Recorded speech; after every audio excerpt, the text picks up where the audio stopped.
नमस्कार दोस्तों, मैं इंडियन ब्लॉगर श्वेता मिश्रा। मेरे चैनल में आप सभी का आज फिर से स्वागत है। आज मैं आप लोगों के साथ चूने की इम्पोर्टेंस के बारे में बात करना चाहूँगी।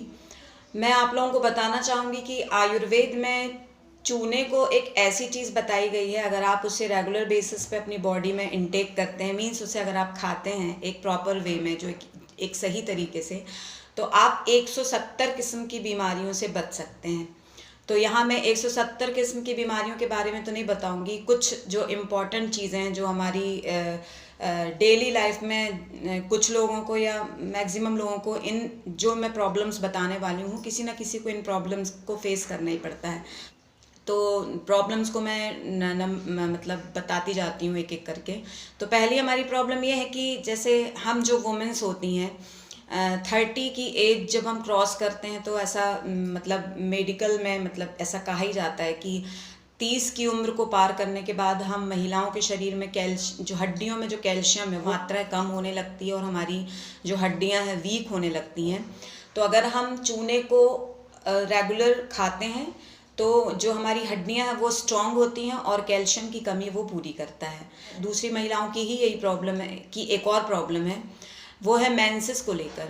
महिलाओं में जो मेनोपॉज हो जाता है, 40 की एज में होता है, किसी को 45 के बाद होता है, किसी को अर्ली मेनोपॉज हो जाता है।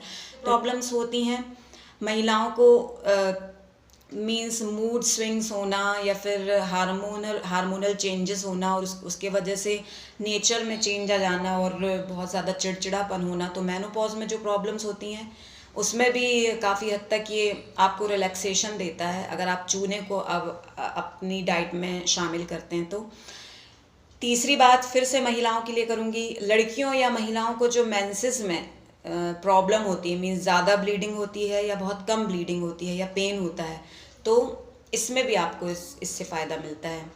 तो लेकिन मैं ये फिर महिलाओं में अधिकतर देखने को मिलता है कि रीढ़ की जो हड्डी होती है उसमें गैप आ गया है। रीढ़ की हड्डी में गैप आने के कारण जो पेन होता है, तो जो अगर ये शुरुआती दौर का है तो इसमें भी काफ़ी हद तक आराम मिलता है। रीढ़ की हड्डी में अगर गैप आ गया और उसमें बहुत प्रॉब्लम हो रही है तो, और जो हमारी एड़ी होती है और जो हमारे पंजे होते हैं उसमें जो दर्द होता है, चाहे वो महिला हो चाहे वो पुरुष हो, किसी को भी ये दर्द हो सकता है। तो अगर ये पेन आपको होता है तो इसमें भी आपको रिलैक्स मिलता है। इसके बाद में बताऊंगी आपको कि चूने को मतलब किस तरीके से आपको खाना है, आप किस तरीके से खा सकते हैं और कितनी मात्रा में खाना है, ये भी बताऊंगी। तो ये प्रॉब्लम सॉल्व होती है। इसके बाद जिन पुरुषों में स्पर्म्स की मात्रा कम होती है और जिन महिलाओं में अंडों की मात्रा कम होती है, मीन्स कंसीव करने के लिए इन दोनों की आवश्यकता होती है, स्पर्म्स और एग्स की, तो दोनों को ये इंक्रीज़ करता है पुरुषों में और महिलाओं में। तो लेकिन इसके खाने का तरीका थोड़ा डिफरेंट होता है, इसको थोड़ा डिफरेंट तरीके से खाया जाता है। इससे आप स्पर्म्स और महिलाओं में अंडों की मात्रा को बढ़ा सकते हैं।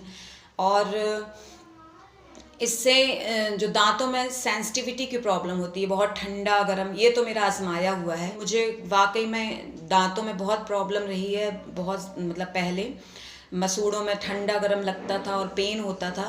तो मुझे जब पता चला था कि चूने को अगर आप खाते हैं तो आप लोग बिलीव नहीं मानोगे, 1 से 2 दिन में ही, मतलब दूसरे दिन में ही मुझे बहुत ही ज़्यादा रिलीफ मिल गया था। ठंडा गर्म लगना ही बंद हो गया था और दांतों का जो पेन था वो भी लगभग ख़त्म हो गया था। तो ये हो गया एक और कि आपके दांतों में या मसूड़ों में प्रॉब्लम है या फिर आपको ठंडा गर्म लगता है तो उसमें भी बहुत ज़्यादा फ़ायदेमंद है। और मैं ये बताना चाहूँगी कि जो बच्चे होते हैं जिनकी हाइट किसी न किसी वजह से ज़्यादा अच्छे से बढ़ नहीं पाती है, तो उनको भी उनकी हाइट बढ़ाने में ये बहुत ज़्यादा हेल्पफुल रहता है चूना। तो लेकिन हाँ, किसी कारण से अगर वो थोड़ा हाइट बढ़ने में कुछ प्रॉब्लम हो रही है, कोई इशू है, तो उसमें बहुत हेल्पफुल होता है। और हो गया हमारा फ्रैक्चर अगर होता है, किसी डॉक्टरी इलाज तो आप सबसे पहले लेंगे ही लेंगे, इसको अवॉइड नहीं कर सकते। लेकिन हाँ, आपके फ्रैक्चर अगर हुआ है तो बोन्स को स्ट्रॉन्ग बनाने में और उस फ्रैक्चर को बहुत जल्दी से रिकवर करने में ये चूना बहुत हेल्पफुल होता है। और जिन बच्चों की आपको लगता है कि बुद्धि थोड़ी कम है या थोड़ा मेंटली है, उनको भी आप चूने को अगर रेगुलर बेसिस में उनको देते हैं तो उसमें भी उनको फ़ायदा होता है। तो फ्रेंड्स, आज मैंने आपको चूने के इतने प्रयोग बताए जो कि मैं मानती हूँ कि इनमें से किसी न किसी को एक ना एक प्रॉब्लम को फेस करना ही पड़ता है। कभी किसी को दांत में प्रॉब्लम होती है या फिर सेंसिटिविटी की प्रॉब्लम तो आजकल जिसको देखो देखने ही में आती है। और महिलाओं में जो मेंसेस की प्रॉब्लम है, मेनोपॉज की, और पंजों में और एडियो में दर्द, ये सब तो कॉमन सी चीज़ें हो गई हैं। तो क्यों नहीं हम इसे अप्लाई कर सकते हैं, हम अपनी डेली रूटीन में इसे ऐड कर सकते हैं, क्योंकि चूना कोई इतना कॉस्टली भी नहीं आता और इसका कोई, आप अगर इसको बॉडी में अपना इंटेक करते हो तो कोई आपको ऐसा नहीं है कि आपको इसका साइड इफ़ेक्ट होगा। तो फ्रेंड्स, मैं अब आपको ये बताती हूँ कि आपको खाना कैसे चूना। तो चूने को आपको आप इसे फ्रेश कर्ड के साथ ले सकते हैं, दाल में ऐड करके, दाल में आप मिला लीजिए, उसको वैसे खा सकते हैं। और क्वांटिटी होनी चाहिए गेहूं के दाने के बराबर होना चाहिए। और जो मैंने आपको बताई बात, स्पर्म्स को इंक्रीज़ करना या महिलाओं में अंडे जो होते हैं उनको इंक्रीज़ करने के लिए आपको गन्ने के रस के साथ इसे लेना है। और पीलिया में भी ये बहुत फ़ायदेमंद होता है, पीलिया के रस के साथ चूना ऐड करना इतनी ही मात्रा में, गेहूं के दाने के बराबर, तो ये उसमें भी बहुत फ़ायदा करता है और दोबारा आपको होने नहीं देता है पीलिया। तो ये आयुर्वेद का नुस्खा है और ये तो मैंने कुछ आपको 12-15 बातें बताई हैं। और इसके अलावा जैसे इसके पहले मैंने स्टार्टिंग में बताया था कि 170 किस्म की बीमारियों को ये ठीक करता है चूना। तो फ्रेंड्स, बहुत ही ईजिली हमको ये पंसारी की दुकान से मिल जाता है चूना, या फिर तो आप इसे, मैंने बताया जैसे कि आप फ्रेश कर्ड में ऐड करके खा सकते हो, दाल में ऐड करके खा सकते हो, और अगर आपको वैसे नहीं खाना है तो आप हल्का सा गुनगुना पानी लीजिए और उसमें गेहूं के दाने के बराबर चूना लीजिए, मिक्स कीजिए और रेगुलर बेसिस पे अपनी बॉडी में इंटेक कीजिए, मीन्स आप पीजिए और बच्चों को पिलाइए। तो आई होप आप लोगों को ये जानकारी पसंद आई होगी, मेरा ये वीडियो पसंद आया होगा। अगर पसंद आया हो तो please like and subscribe my channel and comment also.